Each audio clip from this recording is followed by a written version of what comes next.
미분 마무리하고 이 적분 좀 이야기할까요? 적분 하나있죠.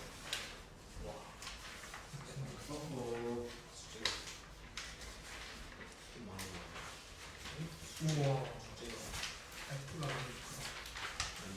우리 문제 풀면 되지. 129쪽에. 네? 129쪽 이제 문제 풀어드리면 되죠? 네. 129쪽이요? 129. 그렇죠. 앞에 질문 먼저 받을까? 질문. 찾아봐 질문. 우리만 있지? 네. 공부해야 된다 이제. 밀리면 큰일 난다. 어? 116쪽에 10번. 오. 10번이랑 13번. 10번, 13번. 봐봐. 116쪽에 10번하고 13번 보자.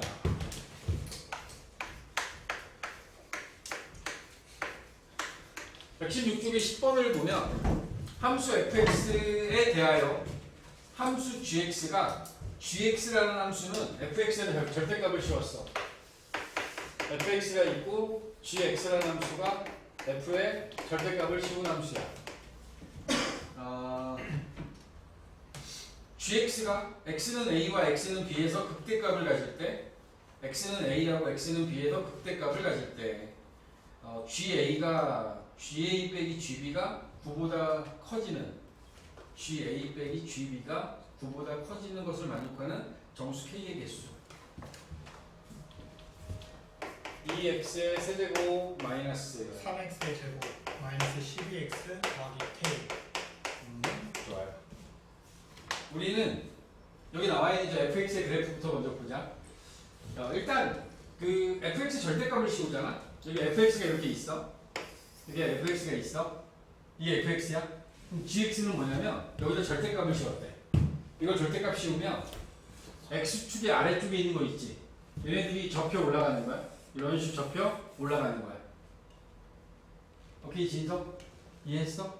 그러니까 이게 원래 여기 있는 극대였지.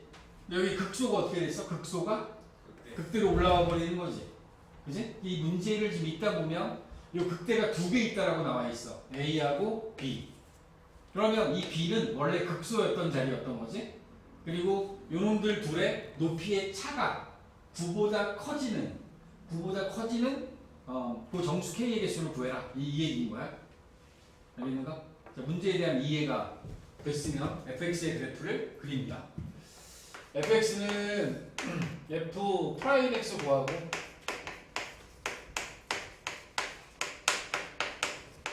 (0이 되는 값) 구하면 x 플러스 1과 x 마이너스 2.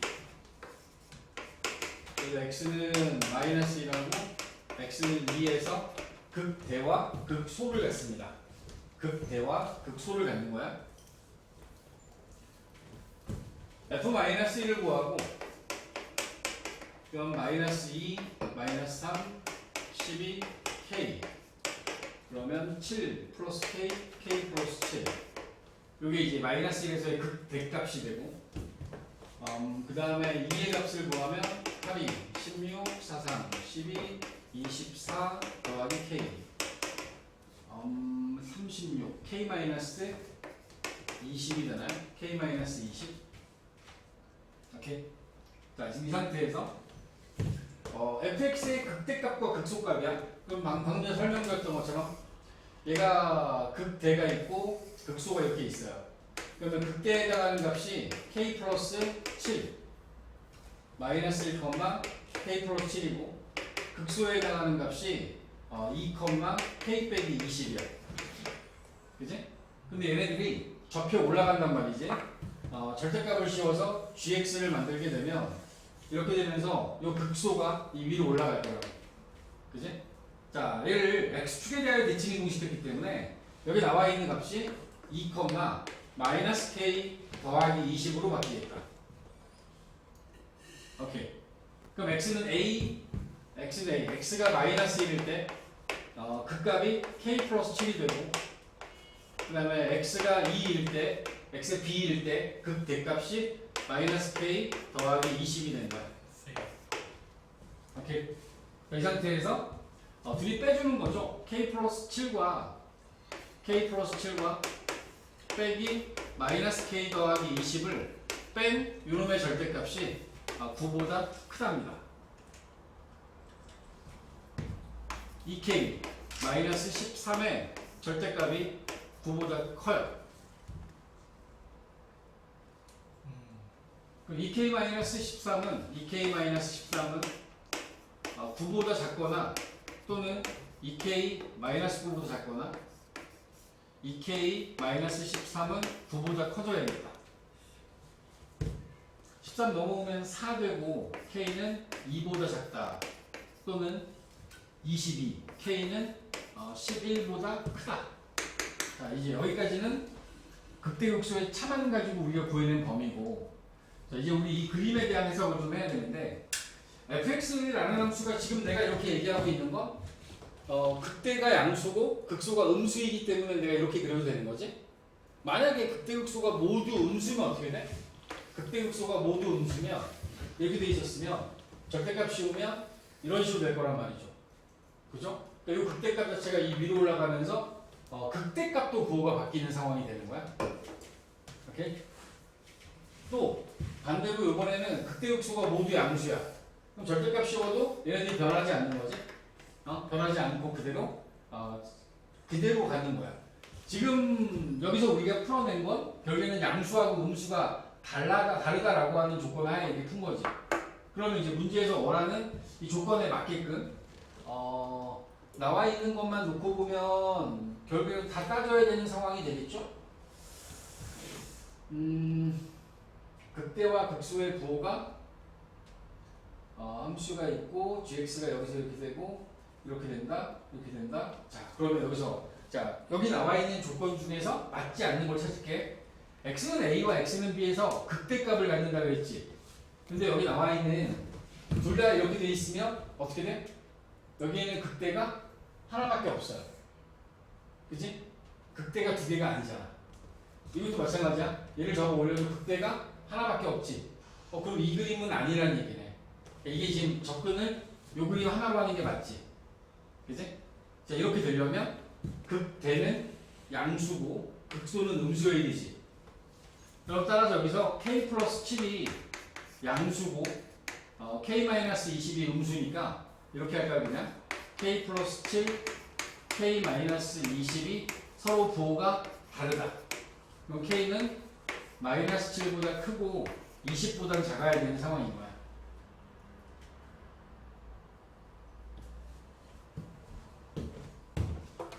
세 가지 그림 중에서 우리가 선택해야 되는 그림으로부터 나왔고, 얘네들은 이제 극대와 극소의 그 극대값 두 개의 차이로부터 구한 거니까 여기 나와 있는 건 마이너스 7, 20 2보다 작다 11보다는 크다.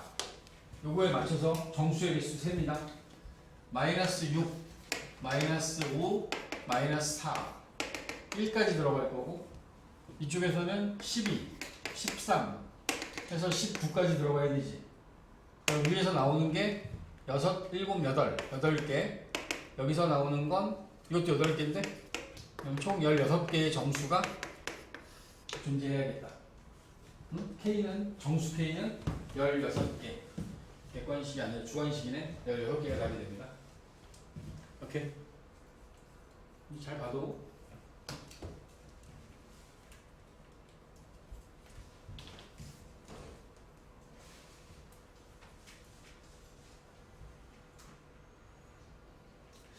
나는 간헐적 단식을 못할 것 같아요. 왜요?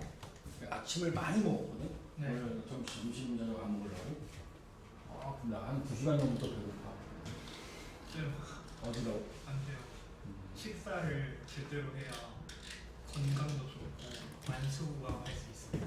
됐어. 배 나와서 죽어. 안 돼요. 성기 제대로 된 식사, 그러니까 제대로 된 식사 아침에 제대로 했지. 만병통치약 가서 싫어. 자, 다음에 13번. 자, 반지름의 길이가 9인 9에 내접하는 원뿔의 부피의 최대값을 구하래요. 반지름의 길이가 6입니다. 13번. 여기에 구가 하나 있어. 자, 이렇게 생긴 구가 있어. 구.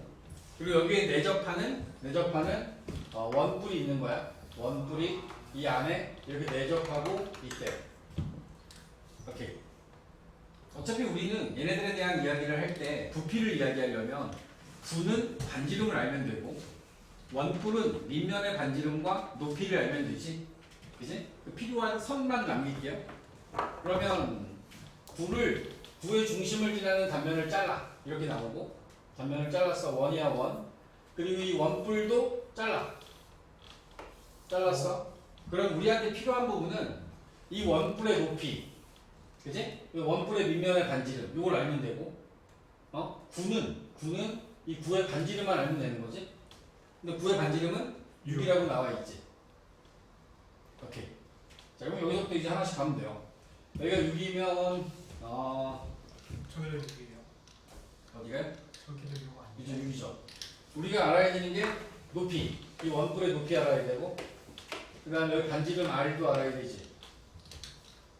맞냐? 네. 그리고 이 위에가 맞아요. 6이지. 그러면 여기 밑에 여기 남아있는 부분은 H 빼기 6이 될 거고, 높이니까 여기 수직이겠지. 우리는 그러면 여기 직각삼각형으로 가서 R과 H 사이의 관계식을 하나 만들자. 변수를 두 개 두고 할 수 없으니까 여기 나와 있는 걸 보면 36은 R 제곱 더하기 H 마이너스 6의 제곱.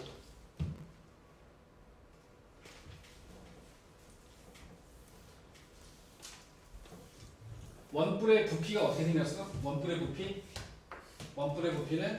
3분의 1 파이 R 제곱에 H 되지. 그지? 이걸 왜 미리 써봤냐면 쟤를 어디까지 정리해야 되는지 보려고. 우리 R 제곱만 표시하면 되잖아. R 제곱 표시하면 되니까 R 제곱은 넘어가면 36에서 H 마이너스 6의 제곱을 빼면 되죠. H 12H 36 없어지고 12H 빼기 H 제곱. 여기 R 제곱하고 같네. R 제곱 자리에 얘를 집어넣을 거야. R 제곱 자리에 3분의 1에 파이에 R 제곱 대신에 12 빼기 H 마이너스 12H 빼기 H 제곱.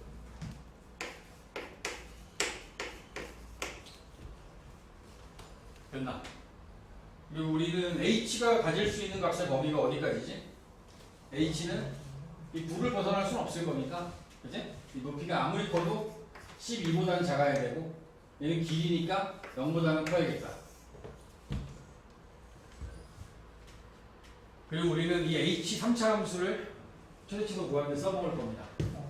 그러니까 3분의 1의 파이는 상수니까 빼고, 이 뒤에 있는 H 부분만 놓고 보면, 마이너스 H 3승 더하기 12H의 제곱이라는 요 놈에 대한 최대값을 구해보자.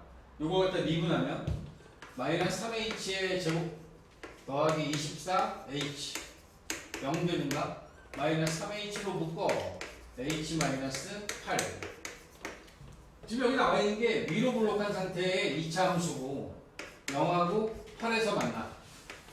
그러면 저기 주어져 있는 부피는 감소, 증가, 감소하니까 8에서 최대가 되겠다. 그지? 여기 나와 있는 이 결과로부터 8에서가 최대가 될 수밖에 없는 상황이야. 0보다 크고 12보다 작으니까 8에서 최대가 되는 거야. 그럼 나는 저기 주어져 있는 부피를 구하는 식에다가 8 대입하려고. 여기다 8 대입하면 되겠죠?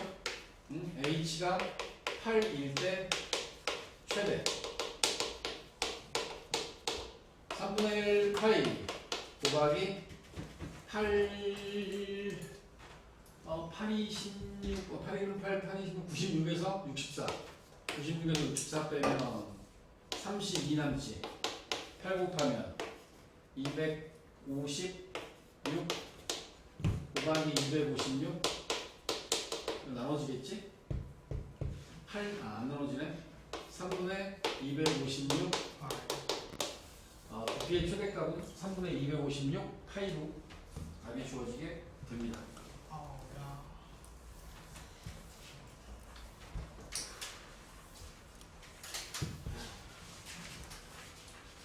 오케이.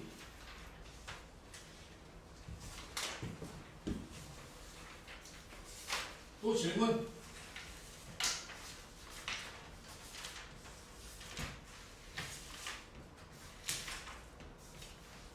(124, 125, 126)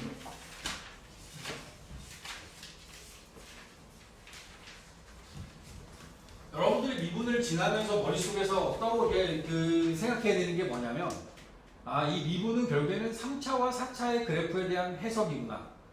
3차와 4차 함수의 그래프를 얼마나 여러분들이 잘 그려내고, 그 그려낸 그래프를 가지고 뭐 절대값을 씌울 수도 있는 거고, 그지? 걔네들 사이에 어떤 높낮이를 가지고 방정식이나 부등식에 대한 이야기를 해결해 나가는 것까지 할 수 있어야, 그래야 미분이 완성이 되는 거야. 3차, 4차 함수의 그래프에 대한 해석, 어떤 특별한 기술들이 몇 개 있어요. 근데 그 기술적인 부분은 지금 필요한 게 아니야. 나중에 시험 볼 때 우리 준비하면 되고, 지금은 3차 함수와 4차 함수의 그래프를 온전히 여러분들이 미분하고 그 어떤 증가와 감소 상태를 판단해 가면서 그 그래프를 그려나가는 그 과정이 완전히 익숙해져야, 그 다음에 뭐 이렇게 요령들도 뭐 비율 관계도 있고 막 그런데, 그런 것들은 뒤에서 해도 돼요. 지금 필요 없습니다. 그리고 오히려 그런 거 모르는데 더 속편할 때도 많아요. 그러니까 그런 거 답답해하지 마시고 천천히 좀 여러분들 손으로 많이 그려보세요. 그게 제일 좋습니다. 자, 우리는 미분에 대한 거리, 그 위치로 주어진 어떤 함수와 속도와 가속도라는 것 사이의 관계가 어떤 위치를 나타내는 함수 ft에 대해서 미분한 거. 얘를 미분해요. 어떻게? x를 시간에 대해서 미분하면 그게 속도가 된다 그랬습니다. 속도라는 함수는 f를 미분한 함수야. 얘를 미분하면 속도를 구할 수 있다. 그리고 이 미분되어진 속도를 다시 한번 또 미분하면 속도를 시간에 대해서 미분하면 얘가 가속도가 되는 거야. 그래서 가속도라고 하는 놈은 v를 미분한 거다. 결국에는 위치를 두 번 미분한 거야.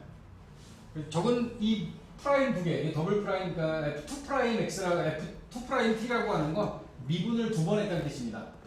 이렇게 해서 가속도까지 구할 수 있는 이 상태, 이 정도의 개념을 알면 되고, 여기 나와 있는 게 위치의 시각에 대한 변화율, 이게 속도고, 속도야. 지금 우리가 다루는 이 미분을 통해서 구한 속도라고 하는 건 순간 속도입니다. 순간 속도야. 내가 가다가 이 순간에 이 속도가 얼마지? 이게 궁금할 때 우리가 이 미분을 통해서 하는 거야. 순간 속도의 개념이야. 가속도도 마찬가지로 순간 가속도.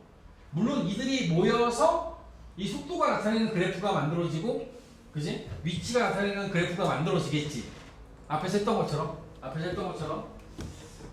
개념은 그렇습니다. 개념은 그런 내용이고, 얘네들이 문제화 됐을 때 어떤 식으로 나오는지 같이 봐 나갈게요. 129쪽입니다. 129쪽에 필수 예제들 쭉 풀어서 오늘 미분 부분 마무리하는 쪽으로 한번 잡아보자고.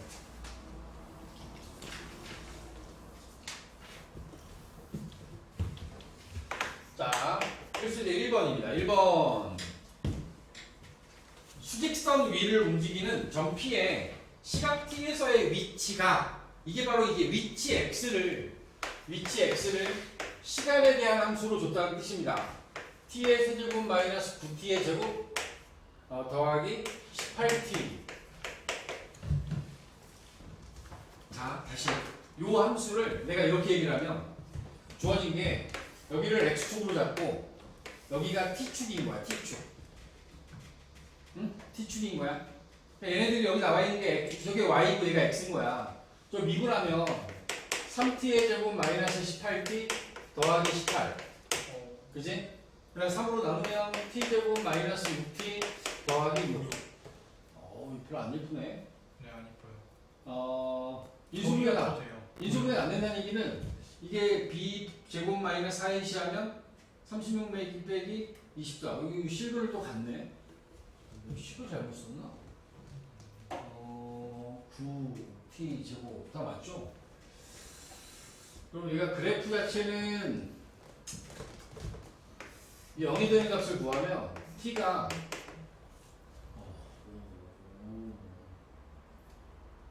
t가 3 플러스 마이너스 루트 3 마이너스 루트 3 플러스 루트 3 대략적으로 느낌으로만 보세요. 3 플러스 루트 3과 3 마이너스 루트 3과 3 플러스 루트 3이라는 이 두 지점에서 지금 이렇게 되니까 증가, 감소, 증가하는 그래프가 나올 거란 말이지. 얘가 증가, 감소, 증가하는 지금 얘네들은 여기가 3 빼기 루트 3이고 이거 잘 몰라도 되는 거야. 3 플러스 루트 3이 이렇게 있으면 얘네들이 지금 어떤 상황이냐면 원점에서 출발했어. 그리고 3 플러스 루트 3까지는 위쪽으로 올라간 거야. 오른쪽으로 간 거야. 커진 거야. 근데 그 다음에는 작아졌지. 다시 커졌지. 그러면 지금 원점을 지난다의 의미는 요 x축하고 이 t축하고 요 만나는 점 있지.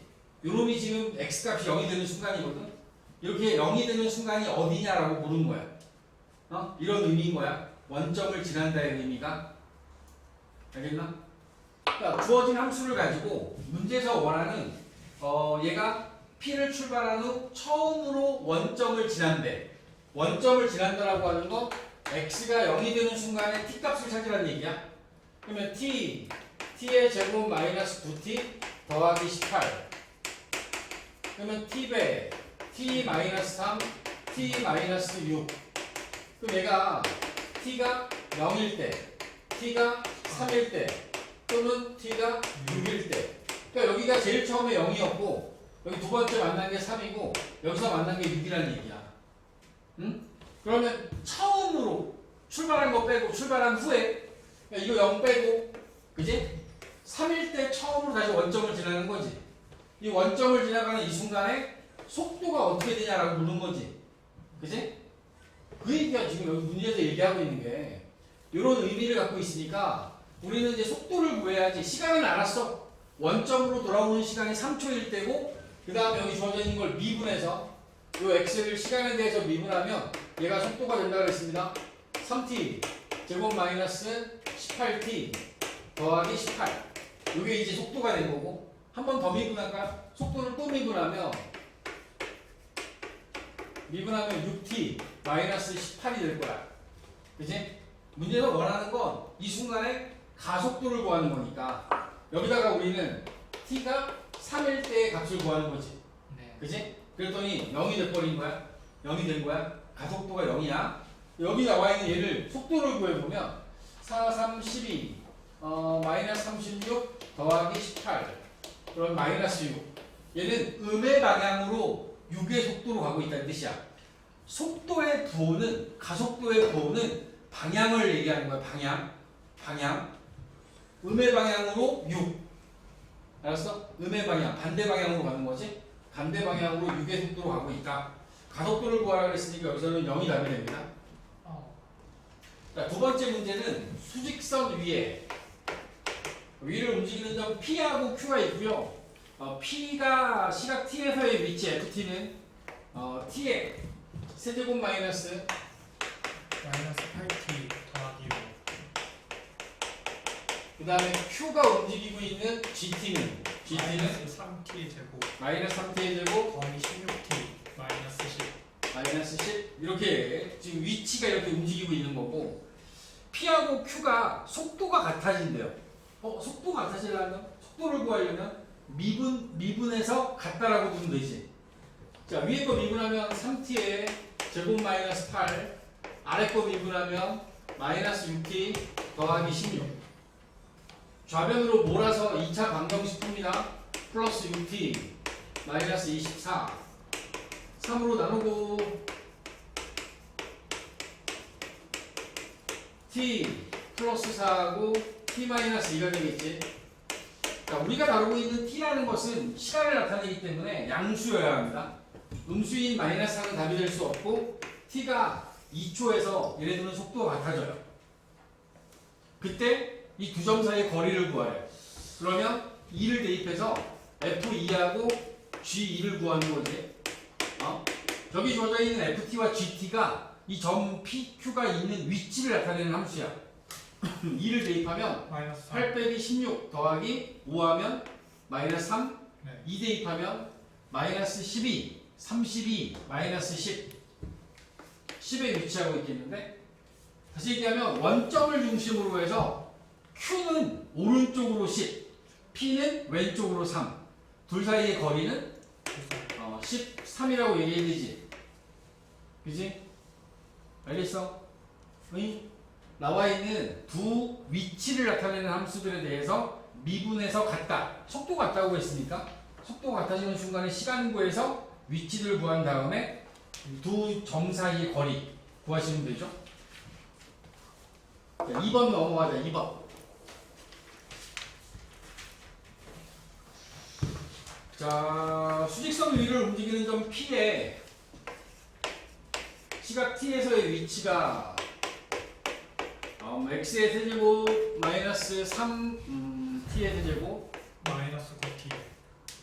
3t제곱 마이너스 9t. 이게 이제 점 P의 위치고 P가 출발한 다음에 운동 방향을 바꾼대요. 자, 운동 방향을 바꾼다의 의미가 얘가 어떤 물체를 위로 올렸어요. 위로 올라가다가 운동 방향이 바뀌어요. 이 얘기는 무슨 얘기야? 얘가 결국에는 올라가다가 떨어져야 되는 순간이니까 그치? 극대가 되는 순간이 되죠. 만약에 얘가 오른쪽으로 가다가 왼쪽으로 틀어야 돼. 이것도 마찬가지로 여기가 극대가 되는 거야. 이게 다만 수직 위아래로 보여지는 것과 오른쪽 왼쪽으로 보여지는 거의 차이일 뿐이야.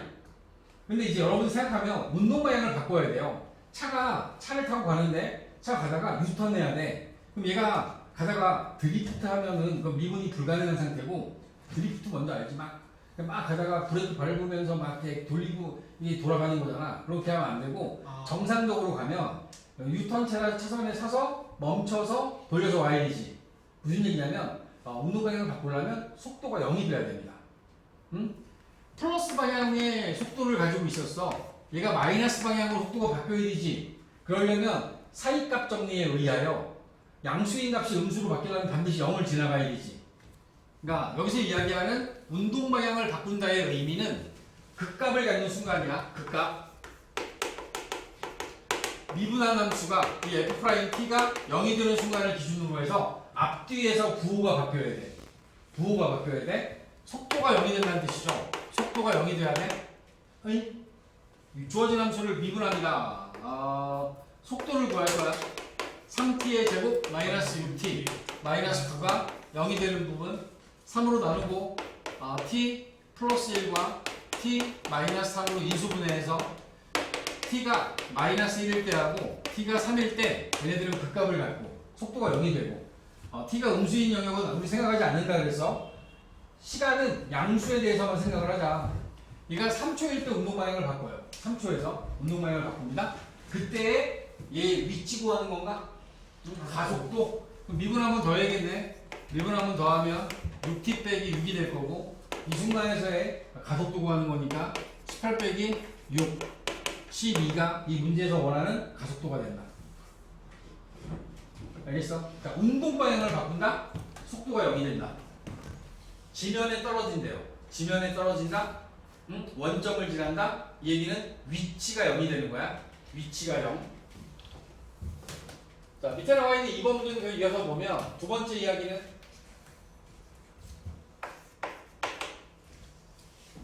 수직선 위를 움직이는 점 PQ가 시각 T에서의 위치가 아까 FT하고 GT가 나와요. FT는 t제곱 마이너스 2t.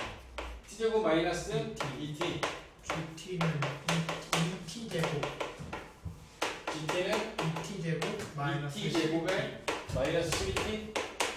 자, 여기 나와 있는 이 두 개가 뭐라고 나오냐면 PQ가 서로 반대 방향으로 움직여요. 다시 얘기하면 서로 반대 방향으로 움직인다의 의미는 속도의 부호가 반대라는 얘기야. 속도의 부호가 방향을 나타낸다 그랬지. 운동 방향. 플러스의 속도는 오른쪽이라면 마이너스 속도는 왼쪽이고 플러스 속도가 위쪽이면 마이너스 속도는 아래쪽으로 의미하는 거야. 따라서 얘네들이 서로 부호가 반대여야 돼. 주어져 있는 이 두 개를 각각 미분할 거야. 위에 거 미분하면 2t 마이너스 2가 될 거고 아래 거 미분하면 4t 마이너스 12가 되겠지. 얘네들의 부호가 서로 달라야 돼. 그러려면 얘가 0보다 작아야겠지.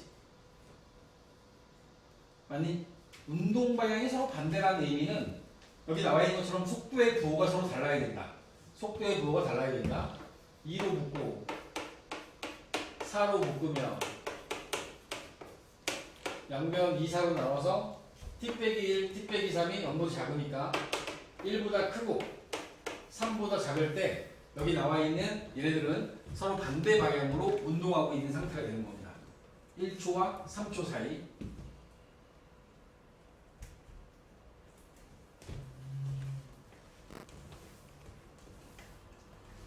어떤 물체가 운동 방향을 바꾼다? 속도가 0이 되는 순간을 찾으세요. 어떤 두 개의 물체가 운동의 방향이 서로 반대면 속도의 부호가 서로 다르니까 두 개의 속도의 곱이 음수여야 한다.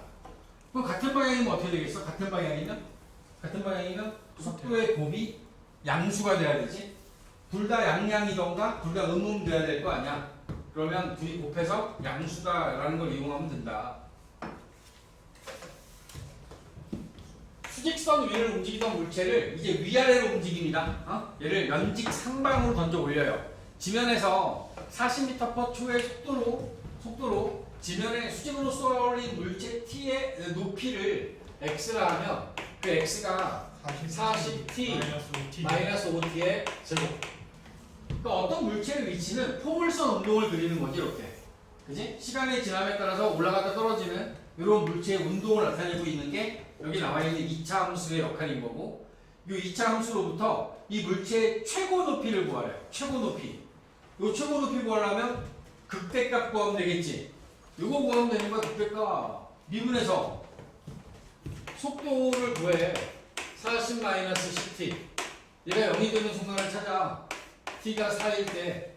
그러니까 이 순간이 t가 4일 때가 최고 높이에 도달하는 거야. 저기 위에 주어진 식에다가 4를 대입하면 160 마이너스 16 곱하기 5. 얘의 최고 높이는 80이 되는 거야. 이 포물선의 꼭지점은 4,80이었던 거지. 알겠나?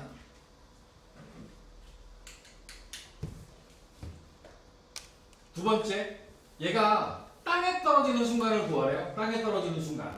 지금 최고 높이에 도달하는 순간, 최고 높이의 그 높이를 구하는 건 속도가 0인 걸 이용했는데, 이번에는 지면에 떨어진대. 지면에 떨어진다는 얘기는 높이에 해당하는 x값이 0이 되는 순간을 찾으라는 얘기야. 그러면 40t에 마이너스 5t 제곱이 0이 되는 값을 구하면 t에 t-8이 0이니까 얘네들은 t가 0일 때, 그치? 출발할 때 원점 땅에서 출발해서 8초가 되는 순간에 땅에 떨어지는 거지. 다 맞아 떨어지지 않습니까? 얘가 포물선을 그리는데 출발할 때 0이었어. 최고 높이에 도달하는 순간이 4초일 때야. 다시 땅에 떨어지는 게 8초가 되는 순간이야. 맞잖아. 2차 함수는 대칭을 이루니까 이런 모습이 그려지겠지. 8초에서의 속도를 구하라고 했나요? 속도? 아까 구해놓은 속도 40 빼기 10t 있으니까 8초에서의 속도 구하면 40 마이너스 80 마이너스 40. 자, 이게 잘 보시면 출발할 때 이 위로 40의 속도로 올렸대. 그러니까 맨 마지막에 어떻게 되겠어? 40. 마이너스 40의 속도로 떨어지겠지.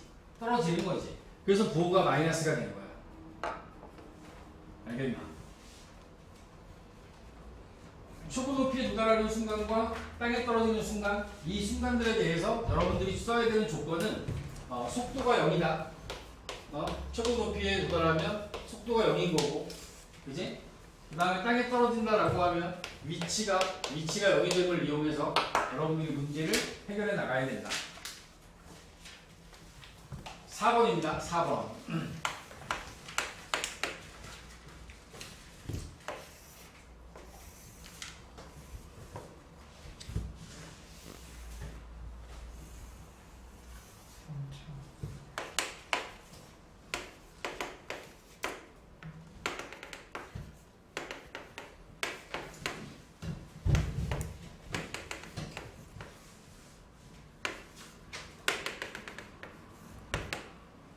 자, 여기 나와 있는 이 함수의 모양은 시간이 변함에 따라 위치를 나타내고 있는 함수입니다.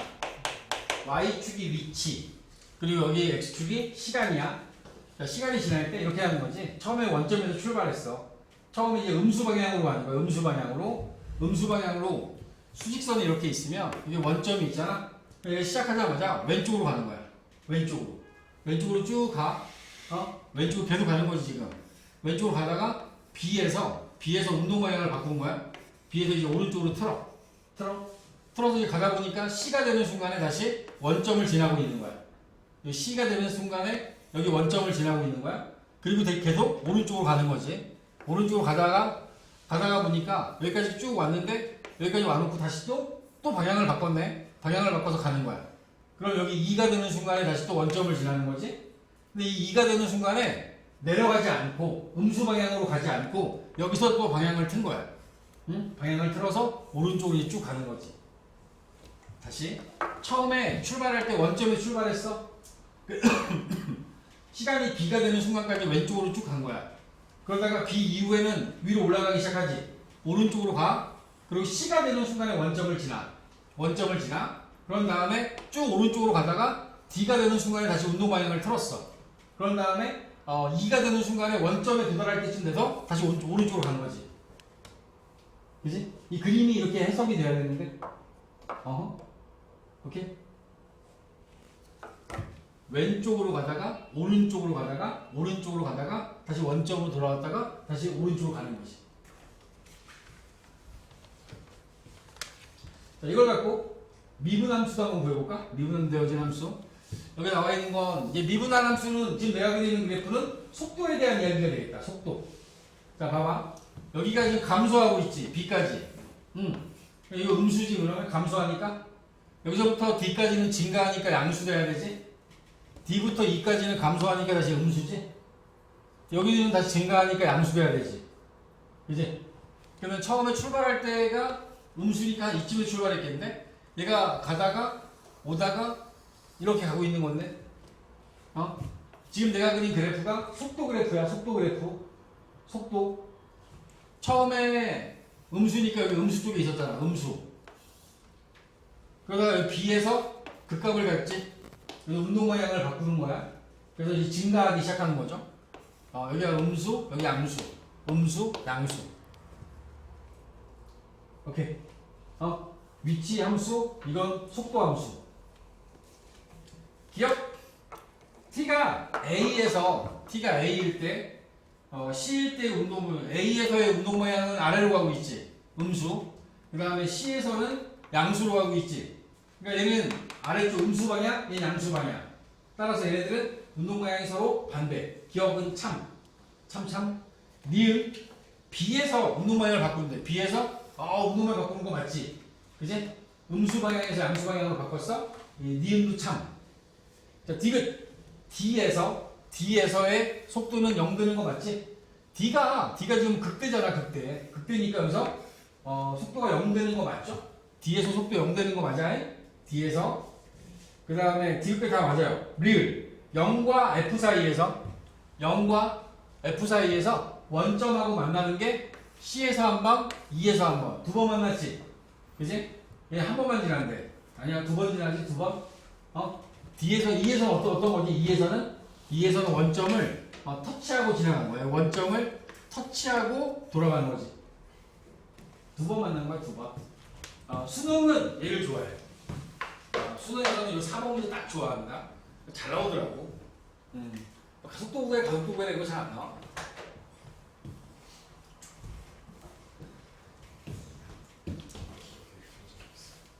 복합적인 그죠? 개념적인 걸 원하는 거지, 개념.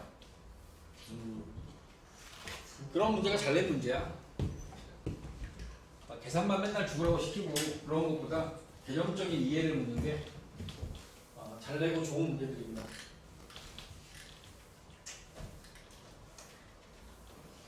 지금 우리가 하고 있는 게 위치에 대한 식을 시간에 대한 식으로 표현해주면 시간에 대한 식으로 주면 그 함수를 가지고 한 번 미분하면 속도, 두 번 미분하면 가속도가 된다.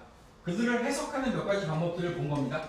근데 얘네들을 이제 다양화시키는 거예요. 다양화. 속도라는 게 시각에 대한 위치의 변화율. 이게 위치를 시간에서 미분해서 얘가 속도가 되는 거지. 그지? 근데 이게 아니라 시각에 대한 길이의 변화율, 넓이의 변화율, 부피의 변화율. 개념만 놓고 보면 이런 어떤 변화율이 길이가 늘어나거나 줄어드는 어떤 그 속도를 알아보기 위해서 넓이가 뭐 이런 거 있잖아. 태양이 쭉 지나가 해가 그러면 여기 어떤 서 있는 어떤 막대 하나가 그 막대가 서 있는데 그 막대의 그림자가 해가 저쪽에 있으면 이쪽에 있을 거고 길게 있다가 점점 머리로 가까워지면 얘가 줄어들 거 아니야. 꼭대기에 오면 그림자가 바로 밑에 있다가 이쪽 방향으로 가면 이게 가지. 그지? 맨날 이런 거 연구했던 게 지편전 애들이잖아. 이런 거 연구해서 결국에는 막 해시계 데이터 만들고 이랬던 거 아니야. 그런 것들처럼 그 데이터들이 근데 이게 올라감에 따라서 속도가 점점 느려져요. 이 그림자 끝의 속도가 얘가 위로 올라올수록 정오가 되기 전에 정오가 될수록 속도가 느려지다가 정오 넘어가고 해가 넘어가기 직전에는 얘가 확 줄어들 거란 말이지. 그림자의 길이가. 그런 것들이 우리가 그 어떤 길이 L을 시각에 대한 변화율을 구할 수 있고 넓이를 시각에 대한 변화율을 구하고 부피를 시각에 대한 변화율을 구해 나가면 그런 거 있잖아. 연못이 있어. 연못 위에다 돌을 던져. 그럼 거기에 파문이 생기지. 그지? 물이 만들어내는 파문. 그 파문이 이제 돌이 떨어진 자리를 중심으로 하는 동심원이 출렁출렁 되면서 막 이렇게 가는 거야. 근데 얘가 끝으로 갈수록 빨라지겠지. 그렇지 않습니까? 그렇죠. 걔네들이 확 넘어갈 거 아니야. 그 원의 넓이가 어떻게 변해가는지. 아니면 이제 풍선이 하나 있어. 풍선이 처음에 거기다 바람을 넣기 시작하는 거야. 가스 넣어갖고 일정한 속도로 얘를 막 바람을 넣어. 그럼 얘가 부피가 늘어나겠지. 그 부피의 증가하는 비율이 얼마냐? 이런 것들을 구하는 게 여기 나와 있는 시각에 대한 어떤 변화율들에 대한 이야기가 되는 거야. 실제로 과학 쪽에서는 많이 씁니다. 그래서 뉴턴이라는 양반도 이런 고민을 할 수밖에 없었던 거고, 저 변화율들에 대한 이야기가 완성되는데, 있잖아. 이 기원 전에도 한 1000년쯤 있고, 기원 후에 한 2000년 지났으니까, 전체적으로 뭐 우리가 알고 있는 정도가 한 3000년쯤 된다라고 쳐도, 그 3000년 중에서 고작 한 200년 전쯤에 이 미분이 완성된 거야. 얼마 안 됐어요. 이 미분이라는 걸 완성시킨 게 1900년대 사람인가? 뉴턴이? 1800년대 후반 사람이죠. 1800년대 사람 아니에요? 응? 1600년대 아니에요? 뉴턴이? 아닌가요? 그렇게 오래됐어? 아닐 거야. 1800년대일걸? 그럼? 그건 나중에 조사해봐. 19세기? 18세기? 잠깐만, 지금이 21세기지? 네. 22세기인가? 21세기지? 21세기. 궁금한데요? 21세기, 20세기, 800년대 아닐 텐데. 20세기, 19세기쯤 될 거예요. 아인슈타인이 20세기 사람이고. 그러니까 지금 우리가 하고 있는 요 이야기들이 완성되는데 왜 문제가 되냐면 리미트 때문에 그래요. 극한을 완성시키지 못하면 극한이 만들어진 게 얼마 안 되기 때문에 그래. 그지? 저 새끼 봤어. 몇 년이야? 1600년. 아 진짜? 그쵸? 진짜 와 역시. 왜 이렇게 오래됐어? 왜냐면 그때 영희혁명 한 300년쯤 됐어요. 그러면 300년? 400년대 정도 됐네. 400년. 그러니까 3000년을 놓고 봤을 때 미분이 완성된 것만 놓고 보면 그게 길지 않다는 얘기죠. 그 이후에 얘네들을 세분화시키고 조금 더 발전된 수학, 과학을 한 사람이 현대 물리학자들인 뭐 이제 아인슈타인이나 이런 사람들이니까 그러니까 거기까지 오는데 걸린 시간이 그 뒤에서 앞에서 있었던 일보다 훨씬 더 빠르게 진행되고 있는 거야. 지금도 마찬가지고 정말로 이 지구가 폭발한다라고 했을 때 폭발할까? 아니요. 했어. 이거 인류를 어떻게 해야 돼?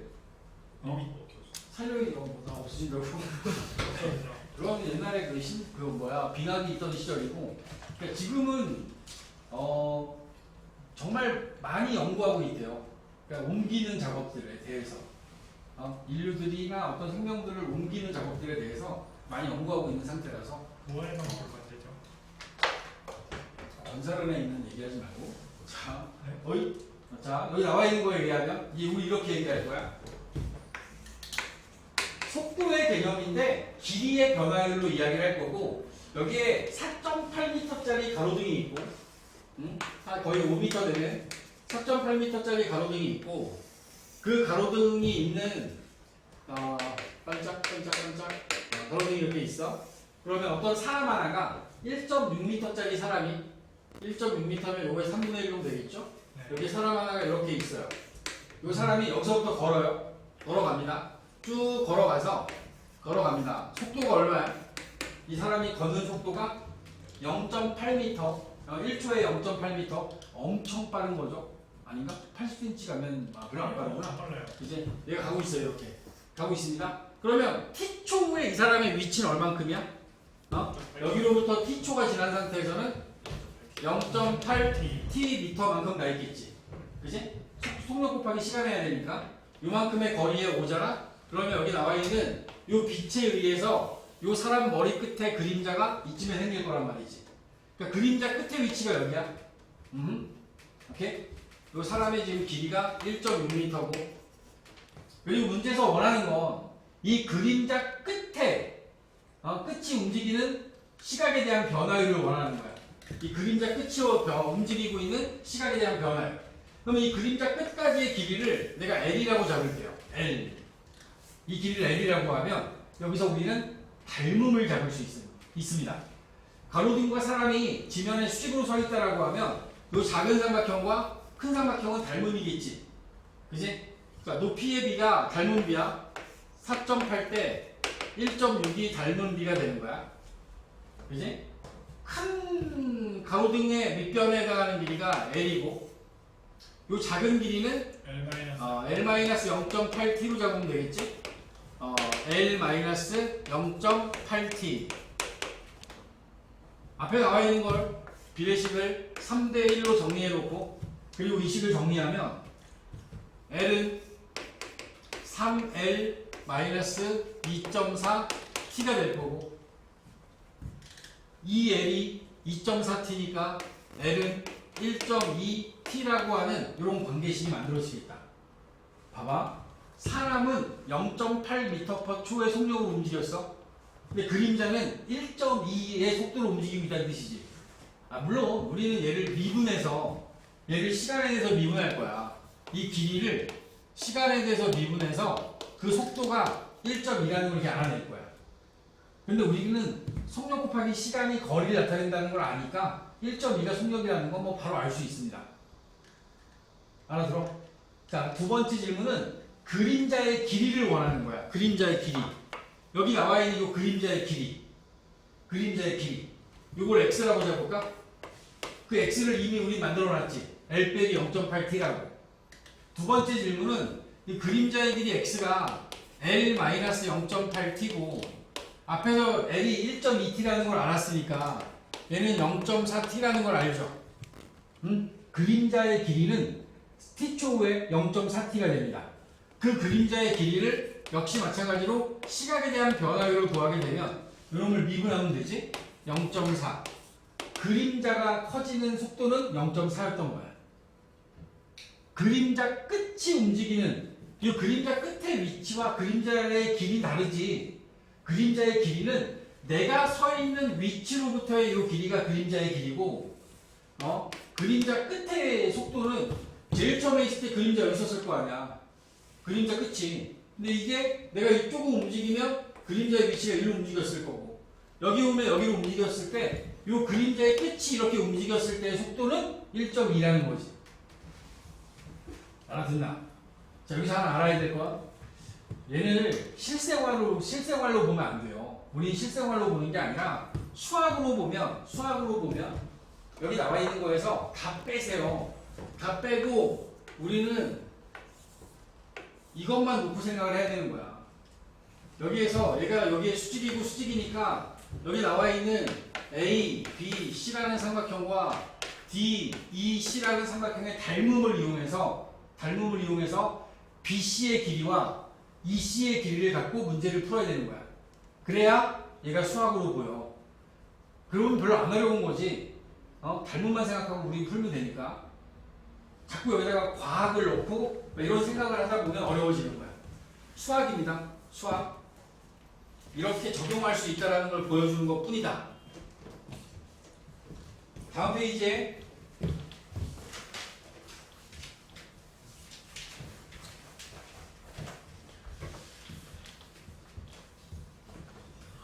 문제들이 많이 어렵지 않고 내용이 좀 다양화되고 있는 상태고 미분이라는 게 실생활에서 활용되고 미분에서 미분의 이제 구체적인 어떤 의미들을 뉴턴이 왜 이런 생각을 했는지에 대한 것들을 같이 고민해보자는 뜻입니다.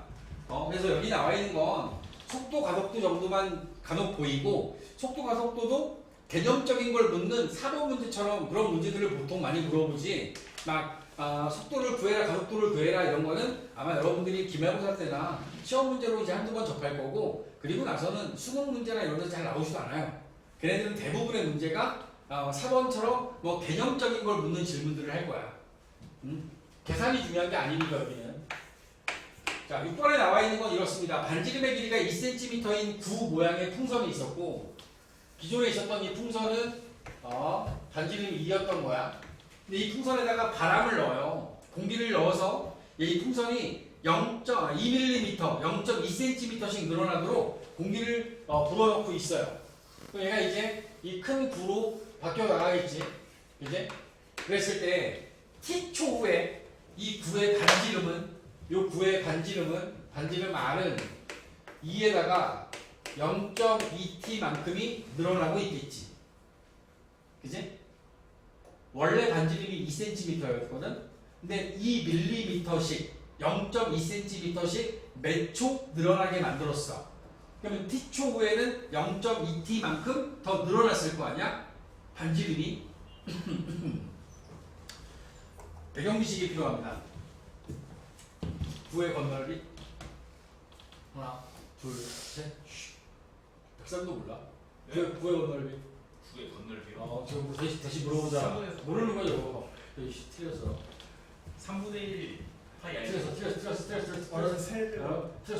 아니에요? 왜? 4분의 3 아니에요? 예. 건널비는? 건널비는? 건널비가 뭐였죠? 당면의 넓이의 4배. 4파이R 제곱. 왜 내려요? 외워 자식아. 구의 건널비는 4파이R 제곱이야? 구의 건널비는 4파이R 제곱. 여러분들이 말하고 있는 건 부피. 3분의 4 파이R 세제곱. 이게 구의 부피야. 구의 부피. 알아라. 저 모르면 안 돼. 중학교 1학년 2학기 때 배웠어. 원기 중에 건널비는 뭐예요? 원기 중에 건널비는? 그거는 네가 구해야지. 파이R 제곱 더하기 파이R 제곱 H. 이건 2파이R 제곱 더하기 파이R H. 원기 중에 2파이R인가? 원의 둘레. 2파이얼 파이R. 파이얼 제곱 2파이R. 2파이얼 제곱 맞고 그러니까 밑면이 2개 있지. 이게 R이니까 파이R 제곱, 파이R 제곱 2개. 옆면은 직사각형이지. 2파이얼 제곱 여기 둘레가 2파이R. 요 원의 둘레하고 똑같고 높이가 H. 2파이R H. 그러니까 이게 이 공식으로 외우는 게 아니라 밑넓이 곱하기 2 더하기 옆넓이다. 쓰기야. 와 자, 이걸 알아야지 이제 그 다음 이야기를 할 수 있습니다. 오. 자, 여기 나와 있는 저 구의 건널비의 시각에 대한 변화율을 구할 거거든요. 건널비를 먼저 구해야지. 여기서 어차피 4파이하고 3분의 4파이는 상수야. 결국에 얘네들이 변하는 건 반지름에 따라 변하는 거지. 그러니까 여기 나와 있는 S는 구의 건널비는 4파이에 2 더하기 0.2t의 제곱이 될 거야. 그지? 이게 건널비가 되고 부피는 3분의 4의 파이에 R 2 더하기 0.2t의 전체 세제곱이 이게 이제 부피가 될 겁니다. 우리는 얘네들에 대해서 시각에 대한 변화율을 구하는 게 이 건널비의 시각에 대한 변화율. 그리고 여기 있는 거 미분해야지. 이렇게 제곱이 되어 있는 걸 전개하기 불편할 때는 속미분, 겉미분을 이용하면 된다. 우리가 앞에서 fx에 n제곱을 미분할 때, 이걸 미분할 때 속미분 f'x하고 겉미분 n에 fx에 n-1을 이렇게 미분하는 방법이 있다고 말씀드렸습니다. 어떤 제곱이나 세제곱 되어 있는 걸 전개하지 않고 할 거면 이렇게 해야 되는 거야. 미분법. 여기 나와 있는 거 속미분 4파이는 가만히 두고 이 속에 있는 거 미분하면 0.2가 돼요. 그지? 겉미분 2에 2 더하기 0.2t. 요게 겉넓이의 변화율을 나타내는 거야. 겉넓이의 시각에 대한 변화율. 정리할 필요 없습니다. 어차피 식을 원하는 게 아니기 때문에. 부피도 마찬가지입니다. 부피의 변화율도 구해보면 3분의 4파이에 속미분 0.2, 겉미분 3배에 2 더하기 0.2t의 제곱. 이게 이제 부피의 변화율이 되고, 문제에서 원하는 건 반지름의 길이가 3이 되었을 때, 반지름의 길이가 3. 반지름을 우리가 잡은 게 얘니까 얘가 3이 되려면 2 더하기 0.2t가 3 되려면 0.2t가 1이 돼야 되고, t가 5초 지나면 반지름이 3 되겠다. 2mm씩 5초가 지나면 1cm 늘어날 거 아니야. 그지? 그럼 우리 여기다가 t가 5에서의 이 겉넓이의 변화율을 구하는 거야. t에다 5 집어넣으면 4파이 곱하기 0.2 곱하기 2 여기다가 5 집어넣으면 3 되는 거지. 반지름 3 되는 거야. 반지름 3. 그러면 계산하시면 6, 4, 24, 0.2 24, 0.2는 얼마지? 4.8인가? 4.8. 4.8파이가 위치의 변화야. 그 겉넓이의 변화율이 되고, 여기도 마찬가지야. 여기 3 될 거니까 3분의 4 0.2 3 3의 제곱 3 하나 나누고 그럼 27 0.8 27 4랑 곱하면 108 108에 0.2 곱하면 108에 0.2. 곱해 216이니까